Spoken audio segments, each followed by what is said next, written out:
So the media spent the entire weekend fawning over the North Korean delegation to the Olympics. Yep, forget about speed skating and the bobsled, because apparently it is so much more newsworthy to gush about a communist dictator and his family, especially if it means getting to throw shade at Trump.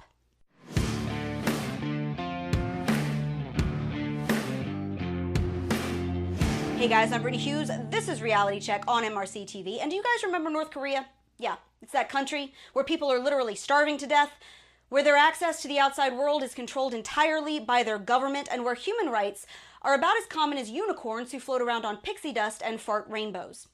But who really cares about all of that? Because according to CNN, their evil dictator's little sister is the next Beyoncé. Seriously.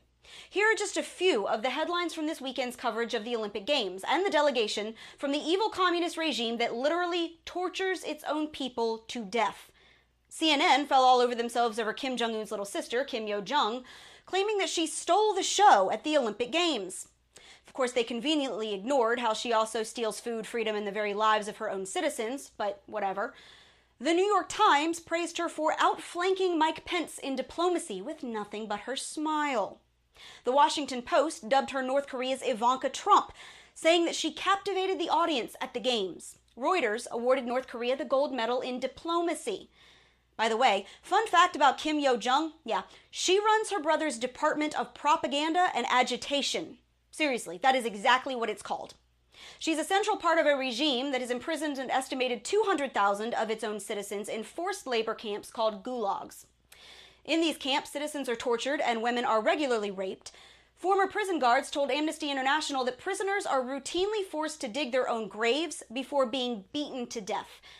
In one camp, a mother was reportedly forced to drown her own infant. Another watched as her baby was fed to guard dogs. A few defectors said that guards would regularly inject pregnant women with motor oil to induce abortions. Forced sex slavery is rampant. Thousands of North Koreans are currently starving to death as we speak. Political dissidents are publicly executed in stadiums and in marketplaces on a regular basis to keep the population in line. Kim Jong-un is known for executing his own military officials with anti-aircraft guns, and this is by no means an exhaustive list. Some experts have even said that North Korea's human rights atrocities are as bad, if not worse, than those carried out by Nazis in Hitler's death camps. And yet this same media that wants us to believe that Trump is a threat to democracy because he tweets about fake news is openly praising a woman who actively participates in murder, rape, torture, and brainwashing. All because she threw some side-eye at Mike Pence. The same liberal journalists who scream that Trump is destroying our democracy are the same ones gushing over a communist regime that enslaves human beings and tortures people to death. Because nothing says we heart freedom quite like fawning all over a murderous dictator just because you don't like a Republican president. But please, tell me more about how our free press is such a shining example of all that is good and true in the world. I must have missed it, what with all the bodies piling up. And that's your Reality Check, America. Make sure you subscribe to us on YouTube, like us on Facebook and Twitter, and stay sane out there. The Blaze Radio Network. On demand. Glenn Beck. The Blaze Radio Network. Yesterday, we started a new program on television where we get all of the hosts from the Blaze, and we gather around a round table, and we just go through the news of the day. What was the biggest story of the day, and why? And most of us agreed last night that the big story was the way the media was treating Kim Jong-un's sister, and how she won smile diplomacy, even though that's what the Japanese had warned the media, don't fall for, quote, smile diplomacy. They all went, with both feet. They were all in. Can we remind you who she is, who her family is, and what North Korea is? We decided to have somebody on that's been on before who knows it firsthand. Yeah, Michael Malice, who wrote the book Dear Reader, the unauthorized autobiography of Kim Jong-il, which is excellent. Also spent time in North Korea and knows this regime and the whole family inside and out. Michael joins us now. Michael, people know that North Korea is bad. They know bad things happen there. They're kind of just becoming familiar with Kim Jong-un's sister. Can you explain who she is and what she's done? Sure. The thing about the North Korean Kim family is, even internally, they're very mysterious. It's not like, here where I can look at the State Department's website and figure out who the undersecretary is for something and look at their Wikipedia page. Information in North Korea about the main family is tightly controlled to the point where you don't even discuss it in polite company. And let me give you an example. When I was in North Korea, we visited the grave of Kim Jong-un's grandmother, who was always referred to as anti-Japanese heroine Kim Jong-suk. And I asked my guide, I said, did she have any other kids other than Kim Jong-il, which you would think is a benign question. And she paused and looked at me, and it was the kind of thing where she had to answer, but it was like she didn't want to talk about it. As if if I asked somebody, hey, have you ever had a drug problem? It's like, what do I do? And she just paused and she goes, yes. And I'm like, okay, I'm sorry. I didn't mean any disrespect.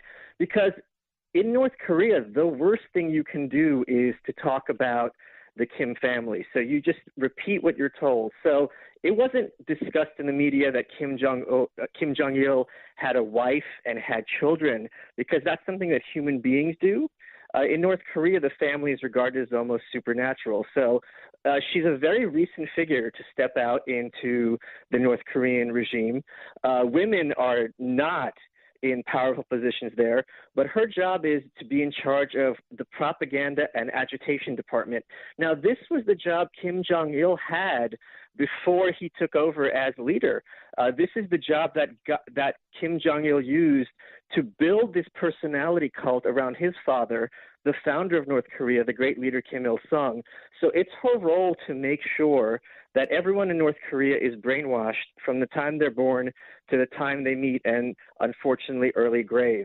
And in North Korea, all art, by law, has to have a propagandistic purpose, and its meaning has to be clear. So not only does it have to be explicitly political, it has to be political and beat you over the head with it. And there's a story that illustrates this, which I, in my research, and I have it in my book, where as a kid, Kim Jong-il denounces the Mona Lisa. And I asked my mom, who grew up under the Soviet Union, I go, hey, why does Kim Jong-il hate the Mona Lisa? And she goes, because she's got that Mona Lisa smile. It's ambiguous. It's not clear. Right? So real art, according to North Koreans, can't be ambiguous. It has to be clear. It has to have a political message. And that message is, we all think the thoughts of the leader by law. So, Michael, help me out on this, because I found it so despicable on how our media covered not only her, but the cheerleaders. Oh, they were fantastic. They were all in unison.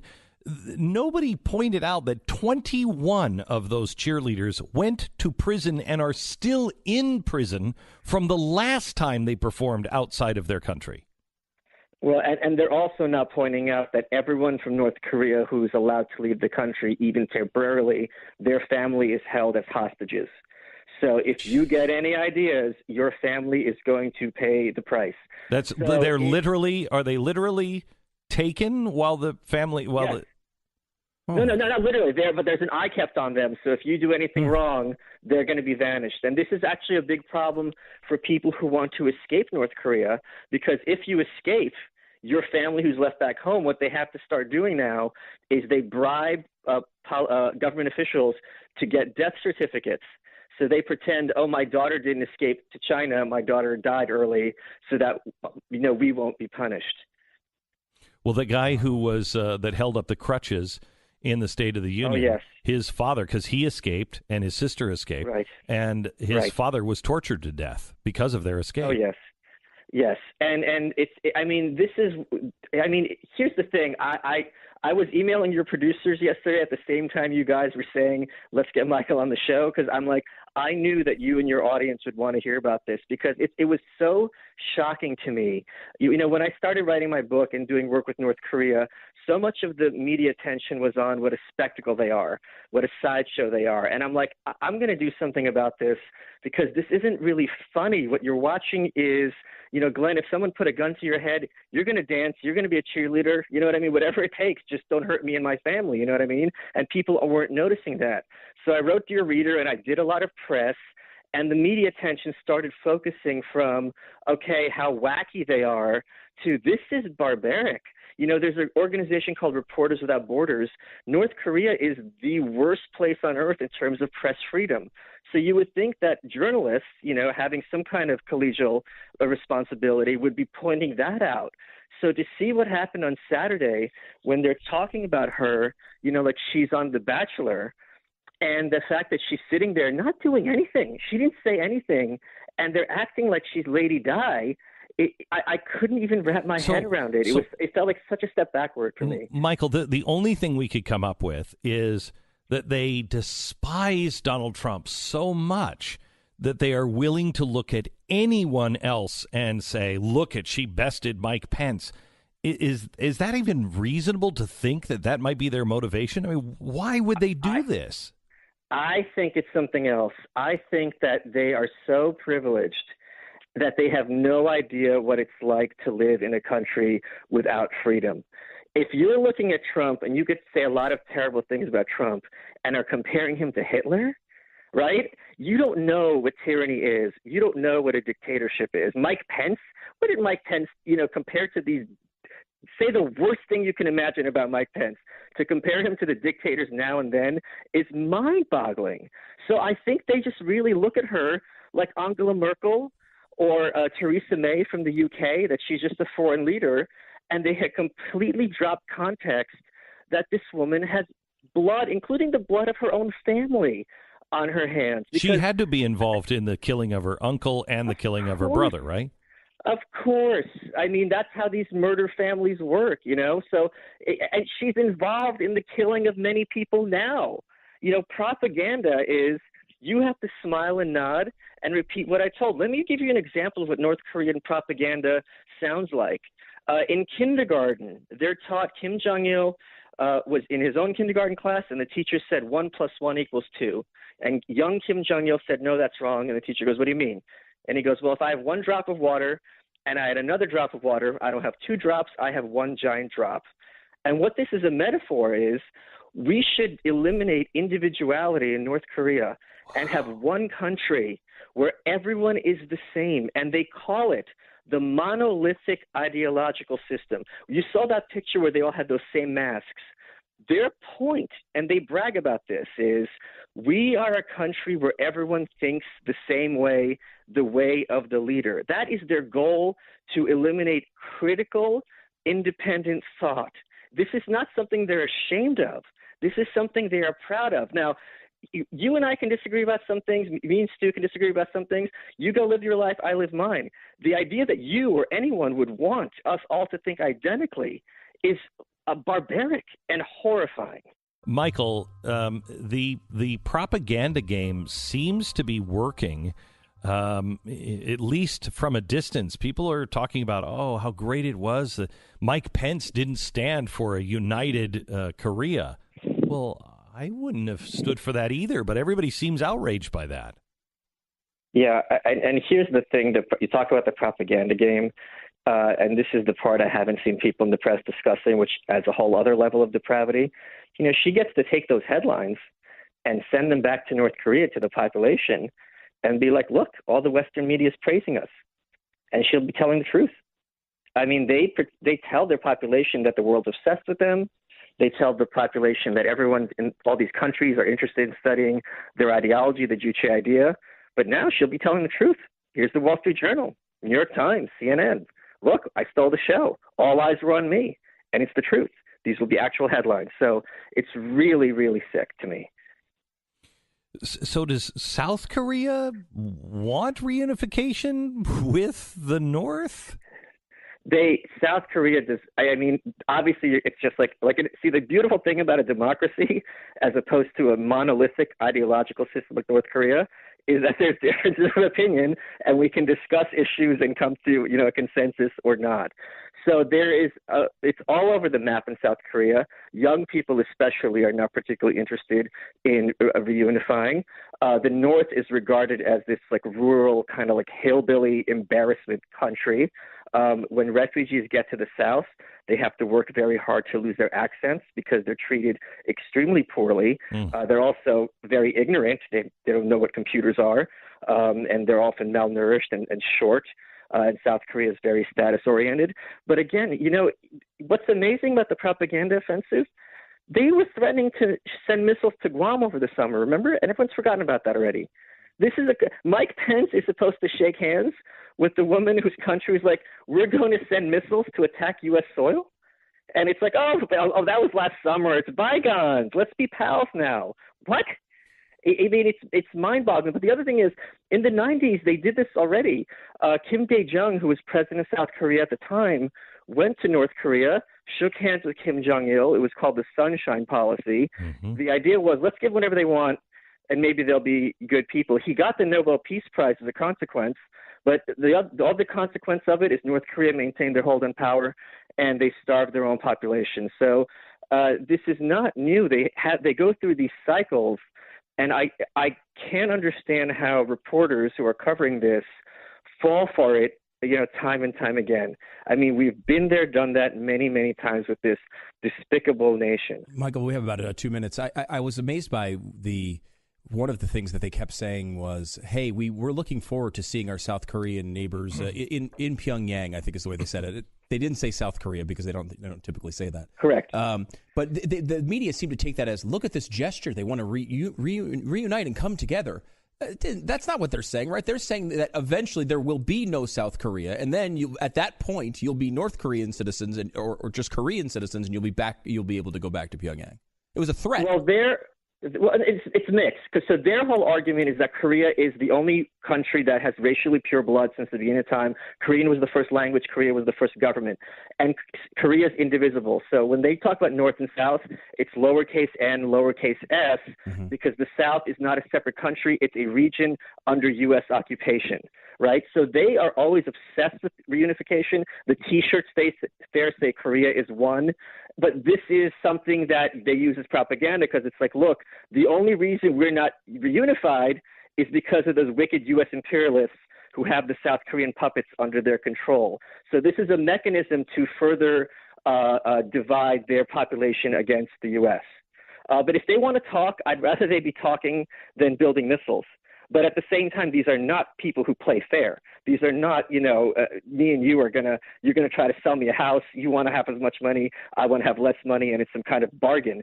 These are shady people who will say what they need to do to get what they want. How do you think this ends, Michael? I hope this is I honestly think if this were the end of the North Korean regime, this is what the end would look like. Glenn Beck, the Blaze Radio Network.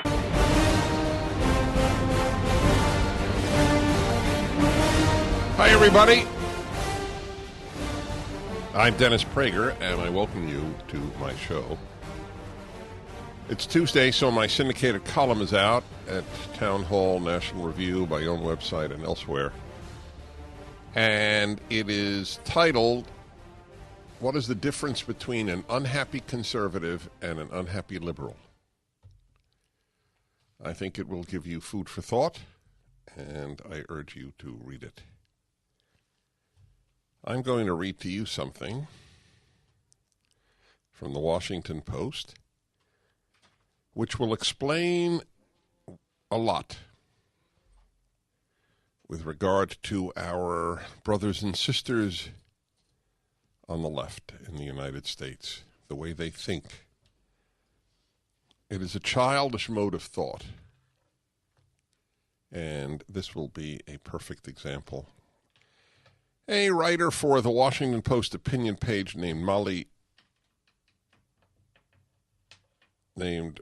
Roberts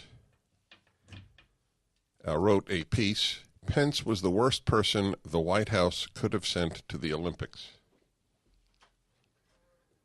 So I'd like to read to you from it. It will explain a great deal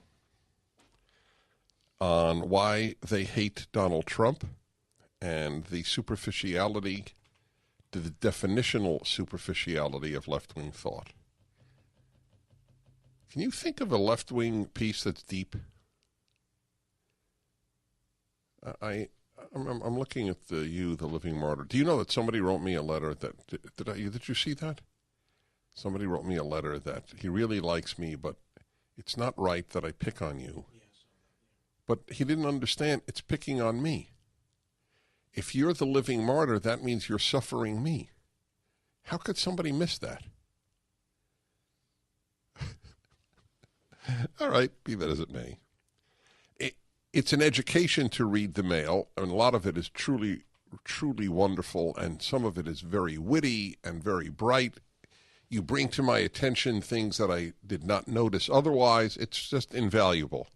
I wish I really could respond to everyone who writes to me, but please don't stop, because I try to get to at least read. And if not read, at least peruse a lot of it.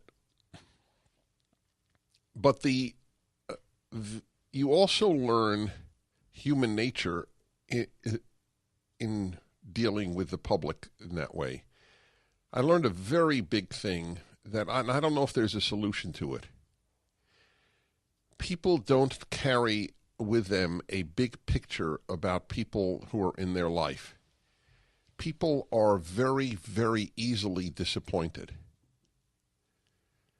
The number of people who have written over the course of years, I really listened to you for years, and then you said X, and I can no longer listen. Or even worse, now I know you're a fraud. Or some other terrible epithet. There is a desire in the human being to see some people as flawless. And if they're not flawless, at least in their view, and then of course nobody is flawless, then they are deeply flawed. I don't know how you keep friends if you have that attitude. I don't know how you keep a marriage if you have that attitude. But I probably could write a book, What I've Learned from Mail. All right, anyway. Pence was the worst person the White House could have sent to the Olympics. A show stealer with epic side eye and sphinx-like smile wowed at the Olympics this past weekend, and no, it wasn't Adam Rippon. North Korean first sister Kim Yo-jong achieved a charm coup during her 3 days in Pyeongchang, where even Western observers were won over by her overtures of reconciliation and her crisp composure. Okay, why does she put the word even? Where what I would have written is where, as expected, in keeping with their foolishness, their broken moral compass, Western observers were won over by the sister of one of the cruelest human beings living in our time. It's hard for me to have more contempt for the left, not liberals, the left, and the media, but somehow every day almost they achieve the impossible. She even won over the Western press. Like, that's hard. You know why she won over the Western press? Number one, because the left, through all of its history, has found it very difficult to confront evil that is not on the right. Not difficult, impossible. And the vast majority of the great evils have not been on the right. So that's been a problem. But the other is, and this explains part of the hatred of Donald Trump, the left intellectual is seduced by style. Barack Obama was an awful president. Barack Obama said almost nothing profound, but they adored him. By the way, do they adore his portrait? Has the left commented on the most foolish, silly, meaningless portrait of all 45 presidents? The man is sitting in a bed of leaves with fingers that don't belong to him. And I don't get it. It's you know what it is. I'll tell you in large measure. I believe it is this. He is the first left-wing president. We've had liberal presidents, and they've caused a lot of damage. But the left wing is there's no help for the left wing. He was the first left-wing president, and the left lives for the word change. So it's not for Barack Obama to have a portrait at a desk in the Oval Office, in some other sophisticated American location. Rather, he's sitting, or it seems to be, in a bed of leaves. What is the point of that? Is he's a man of nature? Do you get the point? Seriously, I'm not. Was it explained? It's just this is what change looks like. Yes, this is what change looks like because they love change. Of course, the New York Times like it. If Barack Obama had a picture in front of an outhouse, the New York Times would like it. It doesn't mean anything. I asked who liked it. Yes. All right. So anyway, back to this article in the Washington Post. Even Western observers were won over by her overtures of reconciliation and her crisp composure. Now, may I say, I'm a Western observer, and I was not won over. She strikes me as the same as the Nazi officials who had classy behavior when meeting foreign diplomats. They are evil, and they don't show it. And the easily seduced, which is a synonym for leftist, is seduced. Her crisp composure. That's one thing that President Trump does not have, crisp composure. They love crisp composure. Barack Obama had crisp composure. Donald Trump does not have crisp composure. I have crisp composure, just for the record, but it comes with different views. They conveniently forgot, of course, that she serves as the deputy director of the Propaganda and Agitation Department in a country notorious for systematic abuses of human rights. Now, at least she puts that in. I want to give credit where it is due. There is an acknowledgement that she's part of something that isn't good. But the notion that a country notorious for systematic abuses of human rights could fit many countries in the world. It doesn't describe the world's largest torture chamber.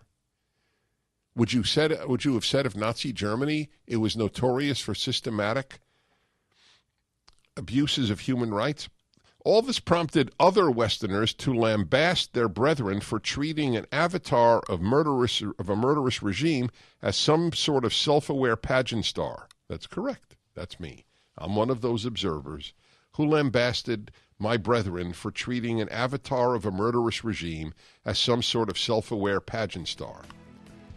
Lost amid the back and forth of fawning and fawn critiquing was the man Kim set out to upstage, Vice President Pence. The global commentariat concluded that the vice president's diplomatic performance didn't even deserve a bronze. This is another thing of the left. Everything is a sort of game. Who's up, who's down. It's the moral question is secondary. We'll be back in a moment. I'm Dennis Prager.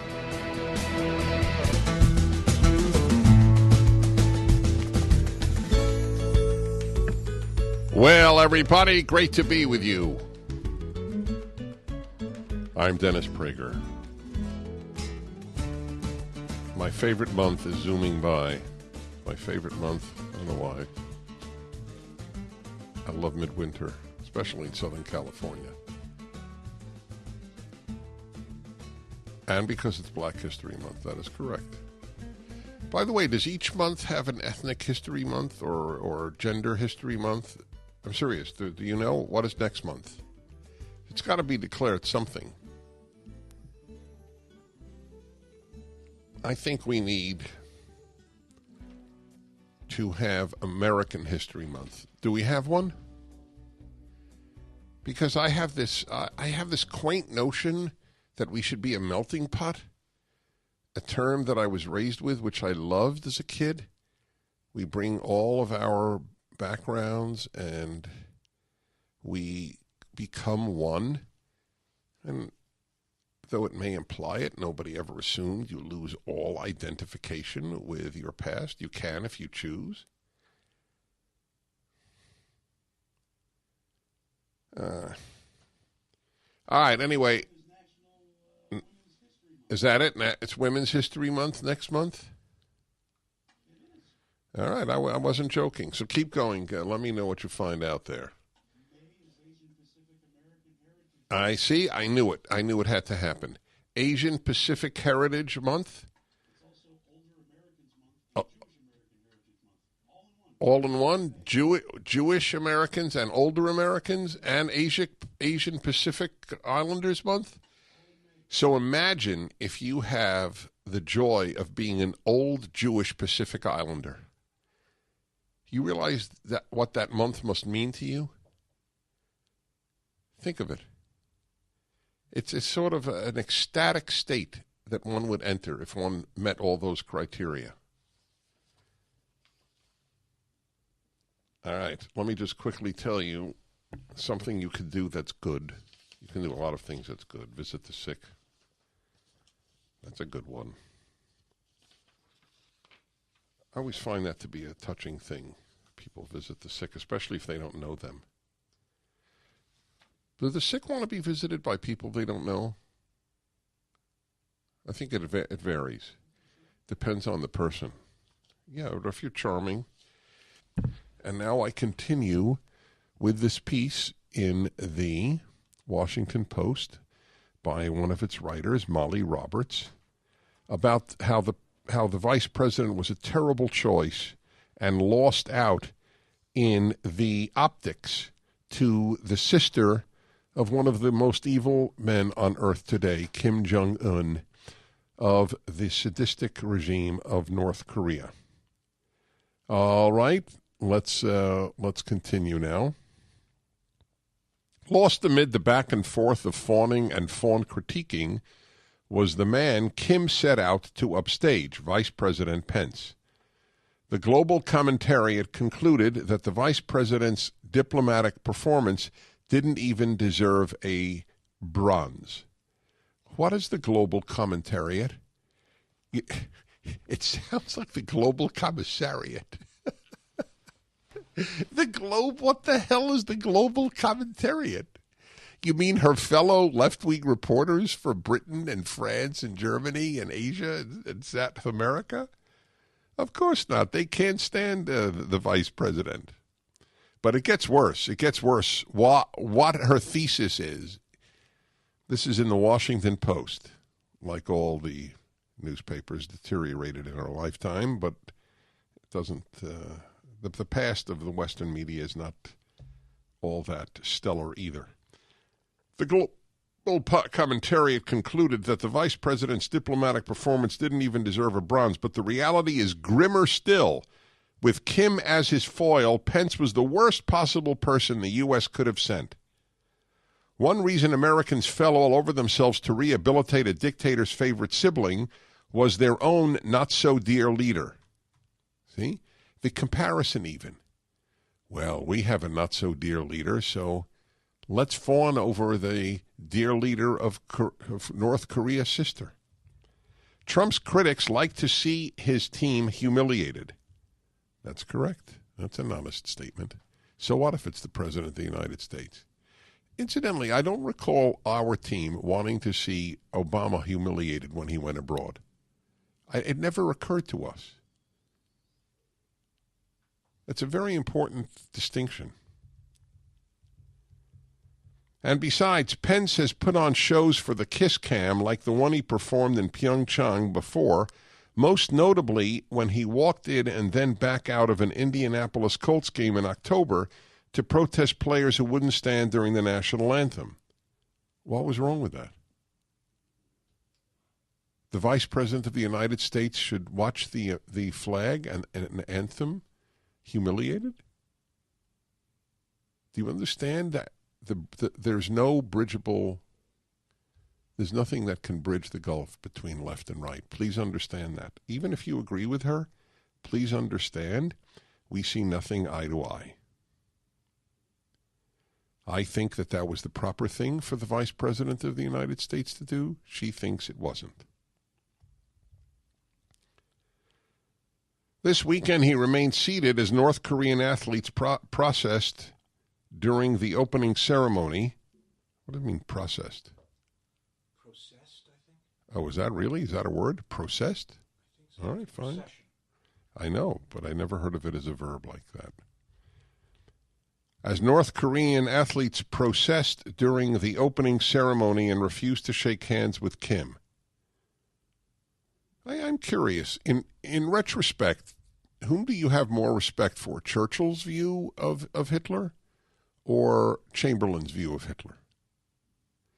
Do you think America will be regarded shamefully or with admiration by, one day, hopefully, the liberated people of North Korea, that he wouldn't shake hands with a monstrous sister? The moral compass of the left is broken. This article is exhibit number 447-883-221. I'm Dennis Prager.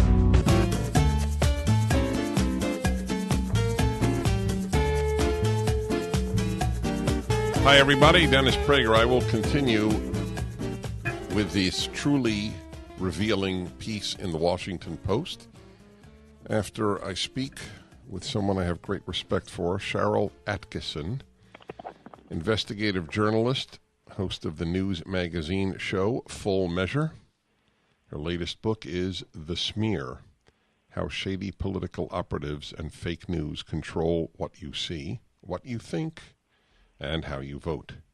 And her PragerU video, Why No One Trusts the Mainstream Media, has over 2 million views. Sharyl, welcome back to my show. Thank you for having me.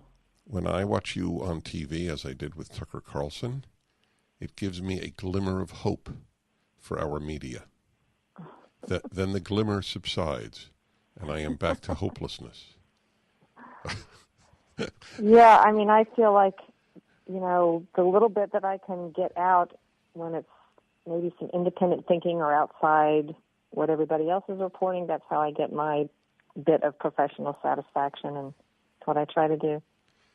Do you have any thoughts? I was reading this truly morally weightless article in the Washington Post today about how Vice President Pence was out-opticked by the sister of the most brutal tyrant alive today, and which is so old hat to me, having lived through the Cold War. That's what I read always. Do you have any thoughts on the Western coverage of Kim Jong-un's sister?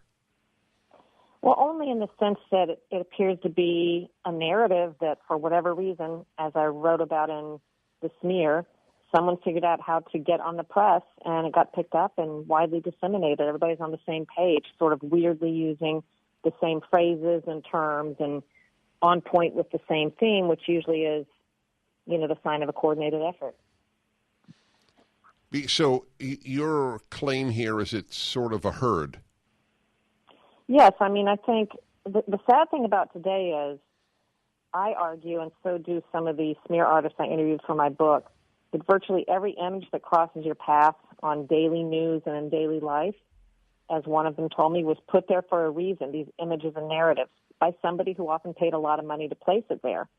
And these multi-billion-dollar efforts and corporations and LLCs and websites and pundit training organizations, they work for people that have a vested interest in establishing a narrative. And these days, if someone's not pushing a narrative, and reporters don't always know why their narrative is being pushed, and maybe they don't always ask the right questions, then it often doesn't get covered. It's so easy now for me to find original stories from my program that no one else is covering, because I'm looking for stories and angles that aren't being pushed. Everybody else, it seems like, or a lot of people, are covering these push talking points and push narratives. And I think the Korean one about Pence and the sister of the North Korean dictator falls into that category. What, for example, are you pushing that is being ignored by the mainstream media? Well, right now I'm looking at today, for example, the memo or the email Susan Rice, the former national security advisor of President Obama, weirdly wrote to herself 15 minutes after Trump became president, purporting to memorialize a high-level meeting that had taken place 2 weeks earlier with her, the president, the FBI director Comey, Deputy Attorney General Sally Yates, Vice President Biden. Very weird to me that she would be doing this, and I think it struck Congress as odd, the senators who are asking her to explain. But if you look in there, and I haven't seen this reported, maybe it has been, a lot of people are saying, oh, it's interesting that she was saying Obama said to handle the investigation into Russia by the book. And I've heard that report in the last day or two. But I think there's a more significant note in this memo that she wrote to herself. And it's a suggestion that President Obama suggested withholding national security information from the incoming Trump administration, which I'm not sure they even have the legal authority to do that. I'm trying to find out where that falls in the Constitution. Can the outgoing administration withhold national security information from the duly elected incoming president of the United States and his staff? But that's a suggestion I find when reading excerpts of this memo in isolation. I want you to deal with, when we come back, the question of a sort of reverse role that the media are now playing, where they're sort of covering up for a power play by a part of the American government, whereas their traditional role is to uncover grasps for power. Speaking to Cheryl Atkinson, who has, among other things, a video up at PragerU. What to do? She was all alone. We do celebrate Lincoln's birthday at Prager University. Your local university does not, tragically. Cheryl Atkinson, investigative journalist, host of the news magazine show Full Measure. When is Full Measure viewable? Depends on where you live. There's a station list under About at fullmeasure.news, but it's Sunday mornings in many markets, sometimes replayed in the evening, sometimes played on two different stations in your market. Wait, so you would go to fullmeasure.news? Really? There could be 4 letters after a dot? Sure. There's a whole .news, domain, kingdom? I didn't know that. Okay, good. I'm glad I asked. And if you look under About, we have a station list. We're growing it all the time. I think we have 43 million households, and we will probably double that by June, I'm hoping. I hope so, too. You have important things to say. You suffer from a rare travail in the media, and that is a real commitment to honesty. Are you surprised? Then I want to get back to the question I asked before the break, but are you surprised, given your background, are you surprised at the current level of reporting in the mainstream media? Well, I am, but it's explainable, and I'm not trying to hawk the book. You can check it out from a library. You don't have to buy it, the smear.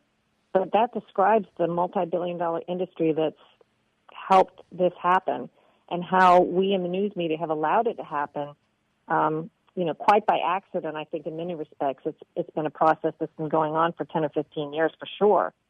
But now the takeover is almost total, and by takeover I mean the ability for these companies and political interests to understand how to dominate the news narrative, and the fact that news organizations have slowly but surely hired these political and corporate operatives in their midst. In other words, we've invited them in our newsrooms. They're no longer only pundits or only sending us talking points through nonprofits and, neutral-sounding organizations. They actually work in our newsrooms.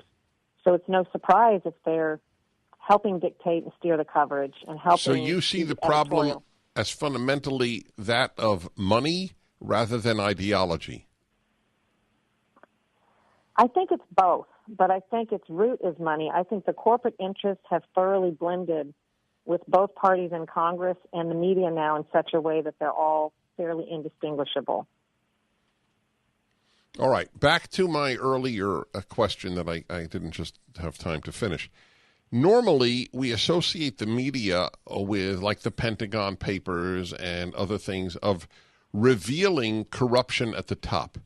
Now we have alleged corruption at the top, and the press is playing the opposite role. Leave them alone. Any thoughts on that?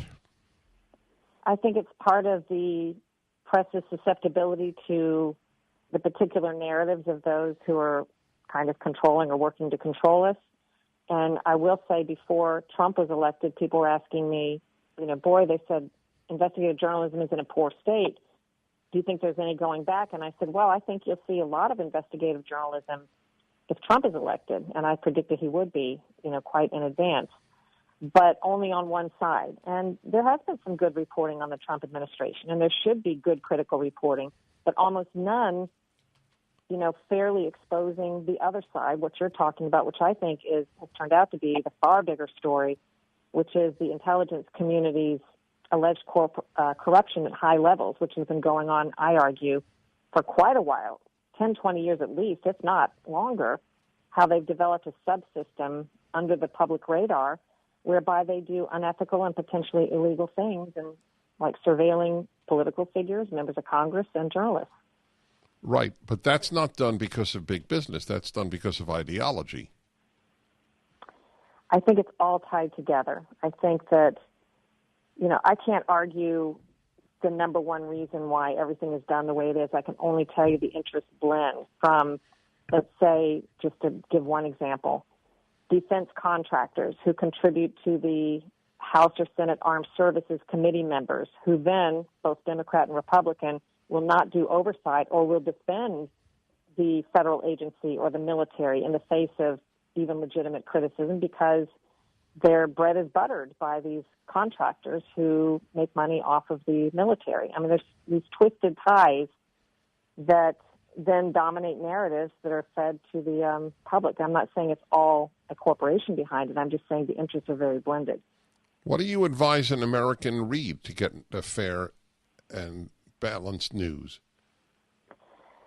I think today it can be found. It's just harder there's a lot of great journalists trying to publish great stories, including stories like I'm talking about, but they can't get it past their editors many times. I think you can find it, but there's just no one publication I can recommend. I think you can find a reporter you trust at an outlet on a certain topic, and that's about the best you can do. You can find, that person on that topic and read them on that, but you may have to go elsewhere to get a fair read of a different topic. And who has time for that? I mean, Americans, I think, used to think or hope they could just sit down and watch a news source and get a fair recitation of the news. And I just think it's not so simple anymore. Yeah, I'm not sure it was simple then either, but it is something that Americans believed. Well, keep up the great work. Thank you so much. Thank you so much. You're very welcome. That's Cheryl Attkisson. That's Attkisson. And she has that news magazine show, Full Measure. Fullmeasure.news. I'm Dennis Prager, and I want to get back to the article here that I was reading to you in the Washington Post. It's an amazing piece with regard to the author of the piece saying that Mike Pence was the worst possible choice to represent the U.S. because he was so out-opticked by the sister of the dictator of North Korea. How could she not what optics would she have? You see, she never offers an alternative. Had he been gracious to her, look at that, the American vice president, he wants reconciliation with North Korea too. Maybe he doesn't. You're listening to the Dennis Prager Show. I was reading to you, and I continue, a piece in the Washington Post. An anti-Mike Pence piece. He's in Korea for the Winter Olympics. But there's something bigger at work here. The flattering reaction to Kim's appearance, that is the sister Kim, was, as my colleague Elizabeth Brunig pointed out on Twitter, a prime example of benevolent sexism. The disproportionate praise Kim received for her arched eyebrows, her Mona Lisa mysteriousness, and her understated shows of unity with her neighbors to the south would never have been afforded a man, even if he presided over democracy. Overcompensating viewers leaped to reward a woman on the world stage, and their rave reviews reeked of stereotyping. I don't understand. Didn't she just do the same thing? Shower accolades on this woman? Pence epitomizes the oh-so-manly statesman whose view of his craft makes no room for the opposite sex. See, everything has to do with feminism. It's like everything has to do with global warming. Your stock goes down, it's global warming. You lost at a badminton game, it's global warming. Pence's oh-so-manly statesman whose view of his craft makes no room for the opposite sex. His retrograde attitudes towards women are a point of pride. A Post story this summer set the internet simmering when it revealed Pence refused to eat alone with a woman who wasn't his wife. Why, in the age of Me Too, would the man not be praised?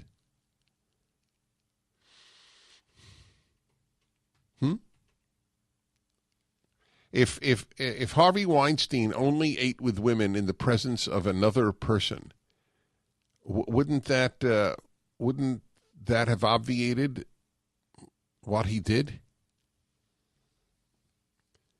It's retrograde attitude towards women. What is the retrograde attitude?